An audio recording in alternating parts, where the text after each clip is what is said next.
All right, this story is semi-complex, so I'm going to try and get through it as soon as possible. The story is about Shooter Dame, okay? So Shooter Damion, right? I met him back in the day at like a halfway house, right? He was like sitting outside on the ground looking like he lost everything in life, right? He seen me, looked up, and was like, bro, can you help me? All my stuff is down there, and I need some help. So I look at him.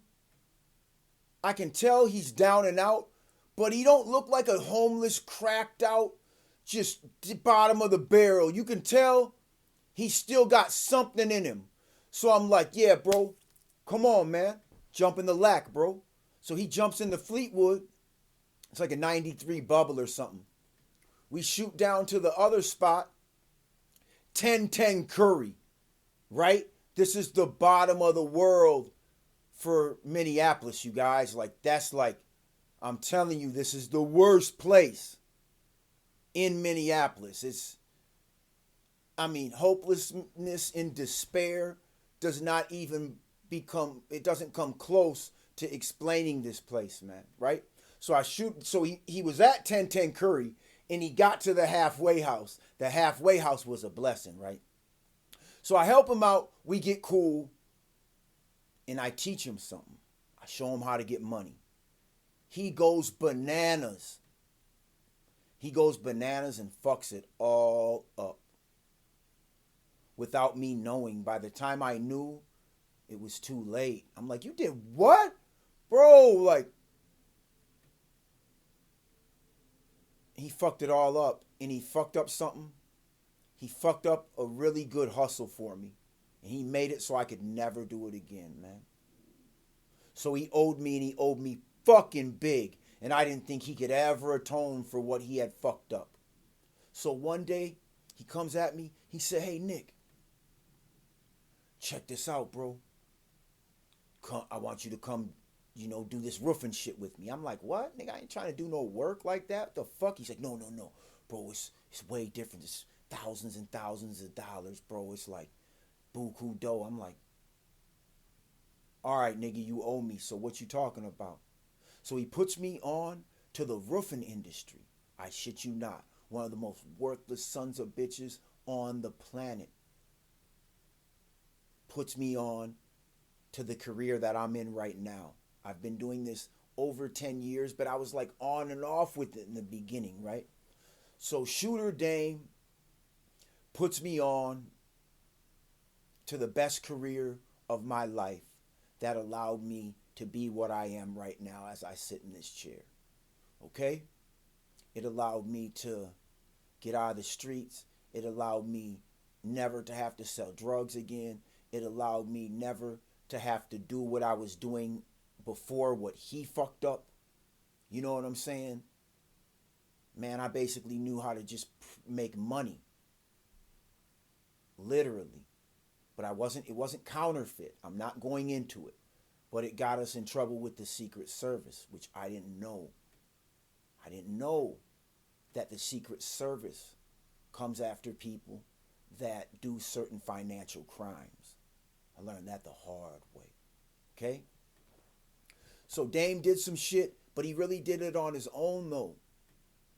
But when everything came down, they looked at me because I was the one that was on his feet. I was the one that was successful. They labeled me the ringleader. And I really wasn't. I wasn't responsible for what they were saying I was. Honestly, was not. I wasn't. Right? So, Shooter Dame gets us in all this shit. We're under this investigation. So I'm like, you are just a fucking problem, bro. Like, you've been a problem since you looked up at me sitting down there on the sidewalk. You've been asking for shit. You've been asking for too much the whole time. That's Dame's problem, is he asks for too much. He wants too much help. That shit's bad. Okay? When you're always asking for too much help, man, you're never going to make it on your own, right? So So I learned the industry from Dame. I get introduced to Ron and Bobby. They're more responsible. They're not erratic. Dame is showing me all the shit not to do. Bobby and Ron are showing me how to do it right. Okay? So I learned everything not to do right away fucking with Dame. First adjustment, he gets accused of fraud inadvertently. The adjuster's like, man, that don't look right, bro. He's like, are you accusing me of it? You saying I did it? I'm like, bro, did you really just fucking do that, man? Like, and this is my first day in the industry, man. I've only seen this happen once or twice out of 10 years, and he did it. It happened the first day with him. That's how reckless this motherfucker was, man. So I'm like, you're a problem, bro, but you still my boy. You still my boy, right? So one day, now Ron was like this old white guy, this old Italian white guy from, he's like 50 or 60. He was from Arizona. He got all hooked on pills. His marriage went bad. Just went through hell, got his kid took from him. He probably deserved it all, to be honest with y'all, right? But Ron really wasn't a bad guy. I can't even say he deserved it. He just got hooked on drugs, you guys. So Ron was the first pillhead I ever really met when the epidemic started in Minnesota back in around 2011, 2012. Maybe as early as 2010, right? So this is like 2011 or something. It's maybe got to 12. I don't fucking know. I'm bad with time. But I know it was around 10 years ago. So me, Ron, and Bobby all got an apartment together, right? We move as a unit. We work together. Okay? They're showing me the game, man. I'm grateful to Ron and Bobby. Even Shooter Dame. Even though I had to do what I had to do to Dame. That's coming next. So right now, if I seen Dame and had to either befriend him or kill him, I think I would just pick kill him. You know what I'm saying? For real.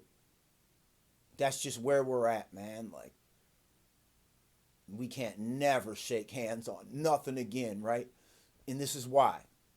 So one day, Ron, trying to get off drugs, got on Suboxone. I never knew what Suboxone was at this time. Never heard of it, didn't understand it, didn't know what a pillhead was, didn't understand what withdrawal was, didn't really know nothing about this shit, right? So somehow Dame, who does every drug that he can get his hands on, who throughout this process graduates from, doing coke, meth, pills, to fucking just shooting the shit in his vein, probably shooting it in his fucking dick, right? So Shooter Dame graduates from hard drug use to shooting that shit, right? He ends up catching hepatitis C. Okay? Goes to the blood bank. How you got a great career and you still going to the blood bank, right? Nigga goes to the blood bank. They take his blood, call him back a week later, like, nigga, you got to come back. We need to holler at you, player. He comes back, they're like, nigga, you're hot. You got that hot pack, B. You can't come back. As a matter of fact, let us get that money back we gave you from before. Right? Honestly, that part was a joke. They didn't ask him for the money back from before, okay? So Shooter Dame gets told, you have hepatitis C by the blood bank, right? He comes home, tries to put it on his old lady. She goes and gets a test. She don't got it. What I learned about hepatitis C is it's not really a sexually transmitted disease, but it can be, but it's hard to transmit it sexually. It's a blood-to-blood contact. Beating people, getting bloody, shooting up, that kind of shit. Blood to blood. Dirty needles, that kind of shit. Like old, dead, dried blood cells in your knee. You can give yourself hep C. I'm like, what? Use your own dirty blood shooting up and you can give yourself hep C. I'm like, by using your own dirty needle. Thank God I never got into shooting up, man. I've thought about it and I'm like, I just don't got the heart for this shit, man. Like, now I've had serious injuries and had IV medication put in. And it felt great, but I'm not sticking a needle in my own arm Every single day I'm trying to get blasted, right? That just not seem feasible, right? So Dame catches Hep C from shooting up dope with another drug addict that had Hep C. He didn't infect himself. He pinpointed where it came from, right? So I'm like, damn, bro, it's as far as fighting, we can't fuck bitches together, none of that type of shit. Like, I can't plug you with no hoes. Like, oh, you put yourself in a certain category now, B. I'm glad you were honest about that shit though. You know? So now I'm like, damn. Okay, but I'm not just gonna shun you all the way to fucking, the abyss. You still my guy, man.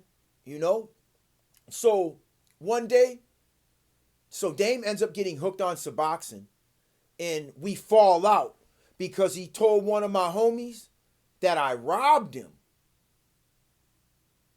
He told one of my homies that I'd known for like 20 years, made up some bullshit ass story that was partially true,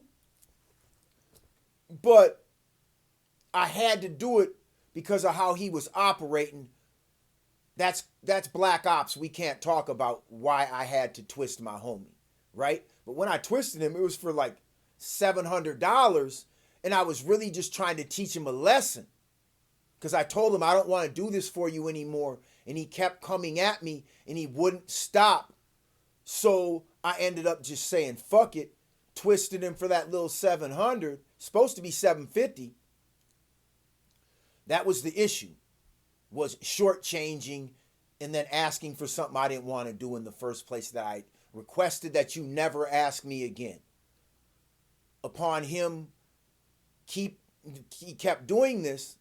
So I twisted him, thinking, okay, now you'll never ask me again for this, right? But when I twisted him, I played it off like some other shit. Like we got into a high-speed chase. I had to throw that shit, homie. You're going to take the loss like we did. I finessed him, which I normally never do, but I did finesse my homie Johnny. I did finesse you, bro. So Dame told him, because Dame got mad over something I forgot, but you fucked up. When he told Johnny I finessed him, Johnny came to me. I said, Johnny, I know you 20 years, nigga. Are you fucking kidding me? All the business you don't shut the fuck up with that shit right now, bro. And you're listening to Smoker Dame, like, bro, you're losing credibility with me, right? So that shit was out the window. Johnny never believed him, but it was true. But Dame had no credibility. So I used his own character against him to basically debunk something that was actually true. That was true. I had to twist you, Johnny, and I don't regret it. And I actually paid Johnny's ass back slowly. But I wanted him to know, nigga, don't ever bring that shit to me again. And he kept doing it. I never did it for him again, but he kept doing it. And I just didn't do it to him again. I should have twisted him again for a larger amount of money. Dumbass motherfucker, right? So Dame tells on me like a little bitch to Johnny. I'm like, yeah, whatever, Johnny. You know how far we go back. So it's not even something Johnny can even try to even debate. He just can't. My name's solid. His is trash. Dog, you can't even use his word for anything, right? So all of a sudden, Dame shows up at the door knowing I'm trying to take his head off. I hear a knock at the door, and Ron's like scared of Dame. He don't like Dame. Dame's been bullying him, trying to take his Suboxone, punk him out of that shit. He's hooked, but Ron needs it. So Ron's like, Nick, it's Dame at the door. I said, what? You gotta be kidding. I don't even put no shoes on. I walk outside, I see Dame, and I'm like, what the fuck are you doing here? It's like, nigga, you don't got no loyalty. No, I said, nigga, what the fuck's up with you snitching on me to Johnny? You bitch ass motherfucker.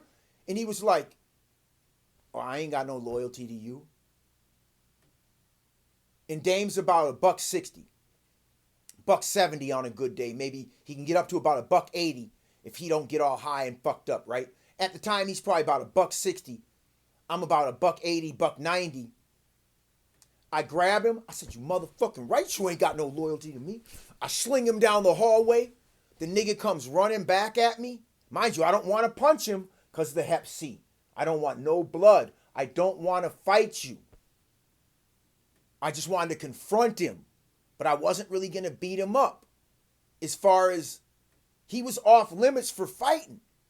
Right? And I really wasn't trying to smoke him over the shit with Johnny. So now that I think about it, I really wasn't trying to take his head off.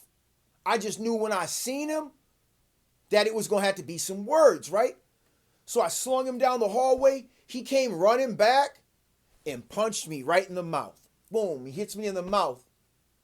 And I'm like, oh, now we have to fight.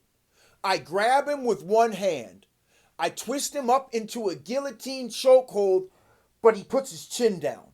I can't get under his chin, so I don't even keep wasting my time. He puts his chin down. I'm trying to choke him out and just end it right away. I don't even want to punch him. I'm just going to choke him unconscious. So I go to choke him out. He ducks it with his chin. I push him. I push his ass, and I come back, and right as I push him, I throw a punch, like a phantom punch, but he runs. But as I start to throw the punch, he's spinning around, charging back full speed, and he walks right into a right cross. But as I pushed him, when I pushed him, I built up that kinetic power and came back with that cross. That cross was just so hard. It connected right on his fucking forehead. He went flying back 20 feet. And when he's flying back, his hands and his feet are flailing, and he's looking at me as his body goes horizontal. His head is still looking at me in disbelief, flailing, trying to like grab him for the air, wondering where he's going and when it's going to stop. He lands on the ground on his back, flat on his back, slides another 10 feet on like a nice hardwood floor that had that nice shellac on it where it was kind of like slippery. Man, that motherfucker jumped up off the ground. The whole time he never lost consciousness. His eyes never closed. There was no blood. His head did not split open. His eye did not blacken. Okay? I hit him so hard. I've never seen anything like that in my life. I didn't think that was possible, you guys. But part of me knows that even though I did that God had a lot to do with that too, because I had to clear this motherfucker. Because he had that shit and he was trying to use it as a biological weapon and infect me with it. He saw me. Shooter Dame saw me knock down AJ on 19th and 4th and do the same thing to him. Except for when AJ landed on his back, he landed in the street on pavement, so he didn't slide. But he shot at me. From at that point, it was about maybe 20 feet. Because when I punched him, my body was coming forward also because I wanted to grab him. But he just flew faster than my body could move at him. Because once you throw a punch, it's almost like you're kind of planted in that movement for a moment. And then like that little moment was too much time. He flew out of my range. Dame was about a block away walking up. What Dame told the motherfucker in prison is that, man, I seen Crazy Nick level a motherfucker. Dude unloaded a clip on him. Crazy stood there and the bullets went around him. And then when the dude ran, Dame said I started to chase him. And then I stopped. That part was true. What wasn't true is he only fired one shot. And it did not curve around me, man. It missed. But it wasn't Neo in the Matrix, bro. That's not what happened. He shot one time. He did not unload the whole clip on me. That's the facts. Dame saw me level this cat in that manner a few months earlier, and he still came to my house.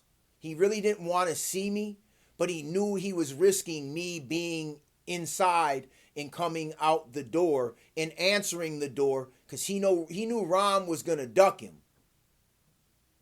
And I tell you what, there was like a little scratch on me or something, and I went to get tested for Hep C like the next day or a day or two later. And if that test would have came back positive, I was killing Shooter Dame and his pregnant girlfriend. They were both dead, and your unborn child. For using a biological weapon on me, I'm killing your seed and your girl. And you. That would have been the consequence. That's what you did. That's what you risked for Suboxone. Was everything you ever had and cared about. These drug addict motherfuckers out here, you guys, are out of control these days. They don't care. They'll just die for this shit. They don't care.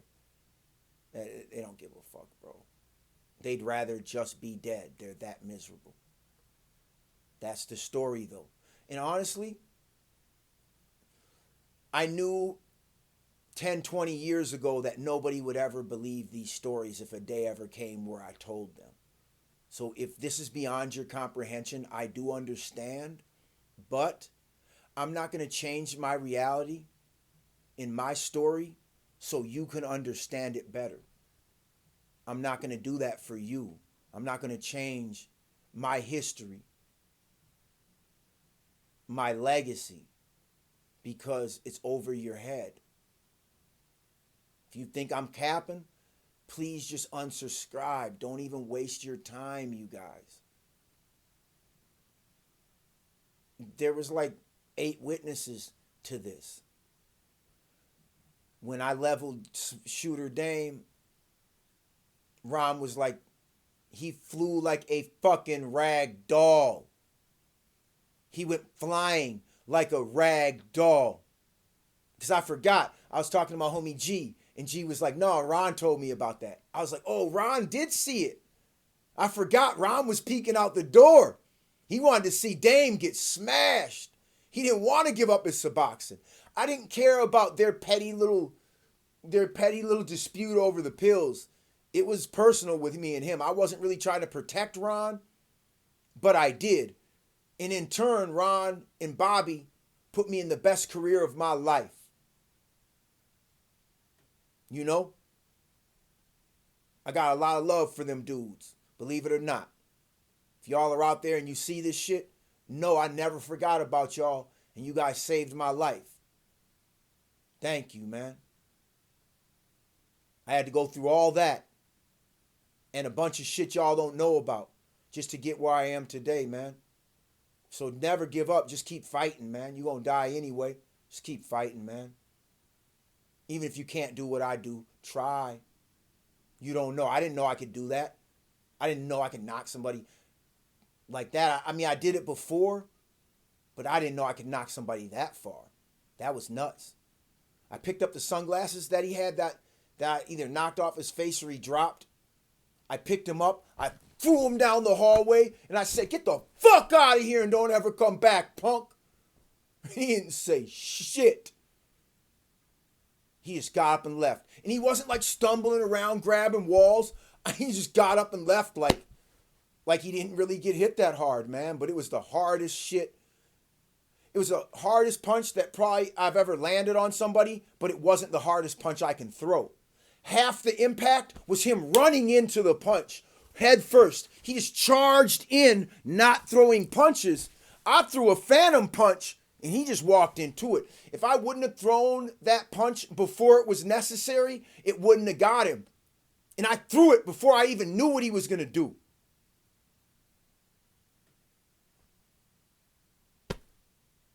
So there's that story. I'm done. Now you can come in the comments and say how it didn't happen and call me a liar and all this shit, you know? And honestly, man, like, I'll just start tracking down witnesses. I know where a couple of them are at. Their numbers are in my phone. If you want their version of the story, you know? They might exaggerate it. Fuck.